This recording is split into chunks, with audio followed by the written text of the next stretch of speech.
हमारे पार्टी के जिला अध्यक्ष श्री भोला सिंह जी और मंच पर विराजमान सभी पार्टी के वरिष्ठ नेतागण और पत्रकार मित्रों, लंबे समय से देश में लोकसभा के चुनाव की तैयारी चल रही थी। बक्सर में 7वें चरण का मतदान 1 जून को हुआ था और पूरे देश के परिणाम कल आया है। कल 4 जून को बक्सर का भी परिणाम कल देर रात तक घोषित हुआ। चूँकि मैं बक्सर भारतीय जनता पार्टी और एनडीए का के कैंडिडेट होने के नाते मेरी पूरी नज़र कल के मतगणना पर भी थी, तो मेरा पहला रिएक्शन ये है कि लगभग 4,08,000 से भी अधिक वोट मुझे इस चुनाव में बक्सर की महान जनता ने मुझे दिया है। बक्सर की महान जनता ने देश के माननीय प्रधानमंत्री आदरणीय नरेंद्र मोदी जी पर विश्वास किया है, भारतीय जनता पार्टी एनडीए पर विश्वास किया है और जो 2 महीने तक यहाँ मैंने सघन चुनाव प्रचार किए, मैंने जनता से वायदे किए और जनता के बीच रहकर काम करने का मैंने जो संकल्प लिया था, बक्सर की महान जनता ने 4,08,000 से भी ज़्यादा वोट दे करके मुझे अपना ऋणी बनाया है। मैं सबसे पहले बक्सर के सभी परिवारजनों को हृदय से धन्यवाद देता हूं, जिन लोगों ने इस परिस्थिति में मोदी जी का साथ दिया, भाजपा का साथ दिया और मेरा साथ दिया। मैं भी उनका साथ कभी छोड़ने वाला नहीं। यह जनादेश हृदय से स्वीकार करता हूं। यह जनता का दिया हुआ जनादेश है और इस जनादेश का मैं सर झुका करके सम्मान भी करता हूं। जो इस चुनाव में जीते हैं मैं उनको बधाई भी देता हूं।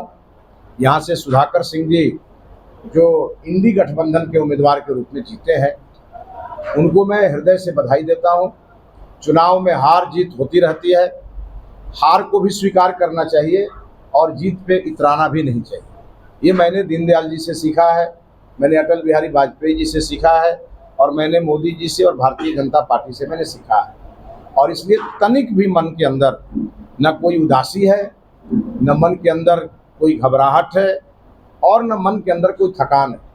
इसलिए पूरी तरह से निष्ठा के साथ, ऊर्जा के साथ और अपने सभी कार्यकर्ताओं के साथ बक्सर की सेवा 5 साल, जब तक अगला चुनाव नहीं आ जाता तब तक बक्सर के कार्यकर्ताओं के साथ मिलकर के बक्सर की जनता का सेवा करूंगा और खुट्टा गाड़ करके इस बक्सर में बक्सर के हर गलत काम का विरोध करूंगा। क्योंकि मैं यहाँ विपक्ष में हूँ, जो जीते हैं वो सत्ताधारी दल के सांसद कहे जाएंगे और मेरी अपेक्षा होगी।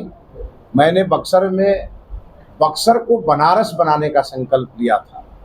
यह संकल्प कुछ दिनों के लिए जरूर टल गया, क्योंकि मैं सांसद होता तो मैं तुरंत इसके लिए पहल करता। अब चूंकि मैं सांसद नहीं हूँ, पार्लियामेंट में नहीं बैठ सकता, मेरे पास सांसद का लेटर पैड नहीं है, इसलिए बक्सर को बनारस बनाने का जो मेरा सपना था वो थोड़े दिनों के लिए रुक गया।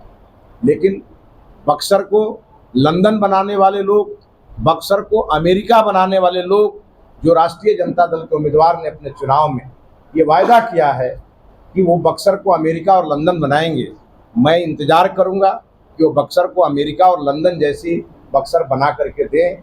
यदि उन्होंने बक्सर को लंदन और अमेरिका बनाया तो अगले चुनाव में मैं उनका भी समर्थन करूंगा। इसीलिए मैं हर हाल में चाहता हूं कि बक्सर का विकास हो, बक्सर में अमन शांति और चैन रहे और बक्सर आगे बढ़े, क्योंकि बक्सर एक सामान्य लोकसभा नहीं है।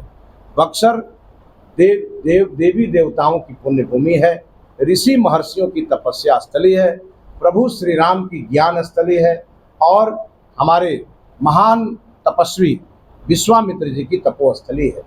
और 52 भगवान ने इस धरती में अवतार लेकर के इस धरती को अवतारी भूमि एक तरह से घोषित किया है। इसलिए मैंने अपने जितने मेरे संकल्प थे उन सभी संकल्पों को जनता के सामने रखा था। मुझे इस बात के लिए मलाल रहेगा कि जिस समय ये राम वर्ष था और जिस समय यह चुनाव हुआ, ये राम काज के लिए चुनाव था। प्रभु श्री राम ने सिखाया है समाज में कोई भेदभाव नहीं होना चाहिए और इसीलिए जब वो लंका की लड़ाई लड़ रहे थे तो किसी राजा का उन्होंने सहयोग नहीं लिया, उन्होंने उन वंचितों का सहयोग लेकर के रावण जैसे प्रतापी राजा को हराया था। और प्रभु श्री राम ने सिखाया, रावण भले ही पराक्रमी राजा था, ब्राह्मण था, लेकिन देश के किसी ब्राह्मण ने रावण की पूजा नहीं की। देश के सभी ब्राह्मणों ने राम की पूजा की। और यही हिंदू और यही सनातन धर्म का कर्तव्य भी होता है। मैंने बक्सर में यह महसूस किया कि बक्सर में राष्ट्रवाद जातिवाद के कारण हार गया। मैंने बक्सर में महसूस किया कि बक्सर का विकासवाद कहीं न कहीं क्षेत्रवाद के कारण और कहीं न कहीं परिवारवाद के कारण हार गया। मैंने बक्सर में महसूस किया झूठ की ऐसी फसल यहाँ बोई गई थी, चाहे वो अश्विनी चौबे के बारे में प्रचारित किया गया हो कि वो यहाँ पर एम्स ले आए थे और एम्स भागलपुर चला गया, जो पूरी तरह से कोरा बकवास था, झूठ था। और यह झूठ किसी और ने नहीं, राष्ट्रीय जनता दल और उनकी बी टीम निर्दलीय प्रत्याशी ने फैलाया। आपने देखा होगा कि जिस व्यक्ति ने यहाँ के निर्दलीय प्रत्याशी का मंच संचालन किया था नॉमिनेशन के सभा में, वह प्रत्याशी कल मिठाई खा रहा था राष्ट्रीय जनता दल के एमपी, नवनिर्वाचित एमपी के द्वारा। यह बात बक्सर की जनता को दिखना चाहिए।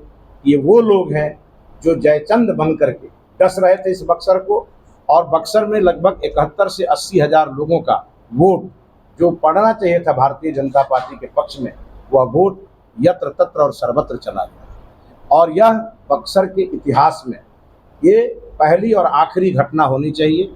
लोकतंत्र में जब आदमी गिरता है तो संभलने का मौका लोकतंत्र ही देता है।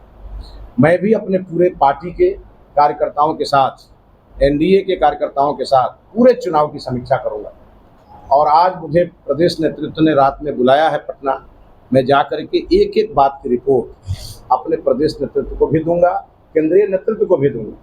और उसके बाद मैं विधानसभा वार अपने कार्यकर्ताओं के साथ बैठ कर और इसकी पूरी समीक्षा करूंगा। कहाँ चूक हुई, कहाँ हम फिसल गए, किस कारण हम चुनाव हारे, इन सभी चीज़ों को सोच के समझ के और अगले चुनाव में उसको कैसे हम दुरुस्त करें और कैसे हम उसको ठीक करें, इस पे हमारा पूरा काम चलेगा।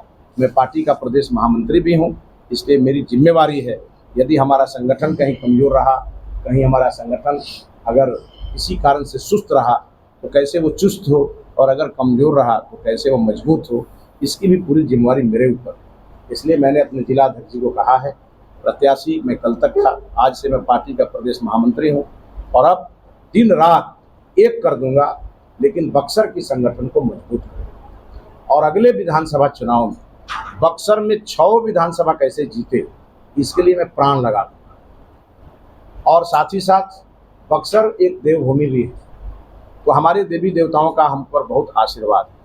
मैंने बक्सर के किसी मंदिर को छोड़ा नहीं है, हर मंदिर में मैंने मत्था टेका है। तो कुछ कमी मुझ में ही रह गई होगी, जिसके कारण हमें विजय श्री का आशीर्वाद नहीं मिला। वो कमी भी मैं आगे के दिनों में पूरा करूंगा और हर हाल में अगला लोकसभा चुनाव भारतीय जनता पार्टी जीतेगी।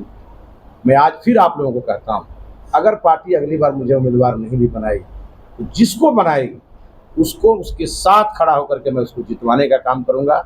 मैं पार्टी के साथ कभी गद्दारी नहीं कर सकता। पार्टी मेरे लिए माँ के समान है और माँ जो निर्णय करती है बेटे को मानना चाहिए। लेकिन मुझे पार्टी के नेताओं ने कहा है, बक्सर आपका क्षेत्र है, पूरे इस क्षेत्र को आप अपना घर समझ करके इसको सजाइए, संवारिए। और मैं इस काम के लिए आज से लग गया। और मेरे घर में जिसने भी छेद किया होगा, मेरे घर में जिसने भी डांका डाला होगा, उसको मैं ढूंढ के निकालूंगा और आप देख लीजिएगा, वो दूर दूर तक आपको दिखाई नहीं देगा।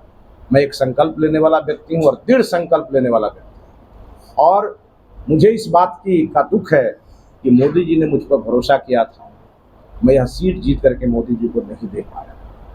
मैं अपने लिए चुनाव नहीं लड़ रहा था, मैं पार्टी के लिए चुनाव लड़ रहा था। और मैंने जो जो घोषणाएं की थी बक्सर में, वो आज नहीं तो कल मैं पूरा करूंगा। और बक्सर का आज राष्ट्रीय जनता दल का है और बक्सर का कल भारतीय जनता पार्टी का है। ये मैं पूरे बक्सर को विश्वास दिलाता हूँ। बक्सर में कभी सनातन को झुकने नहीं दूंगा। बक्सर में जातिवाद का जो जहर जिन लोगों ने बोया है, उसको मैं राष्ट्रवाद से ख़त्म करूंगा। बक्सर में जिन लोगों ने भी झूठ की खेती की है, उसका झूठ मैं जनता के सामने लाऊंगा। और उन लोगों को जैसे पत्थर का चना चबाने का आनंद मिलता है, वैसा आनंद जो आनंद के लिए बहुत बेचैन थे लोग, उनको मैं भी अब एक विपक्ष का सशक्त सिपाही बन करके और उनको आनंद की अनुभूति भी कराऊंगा। इसलिए आज मैं सभी प्रेस मीडिया के भाइयों को बहुत बधाई दूंगा।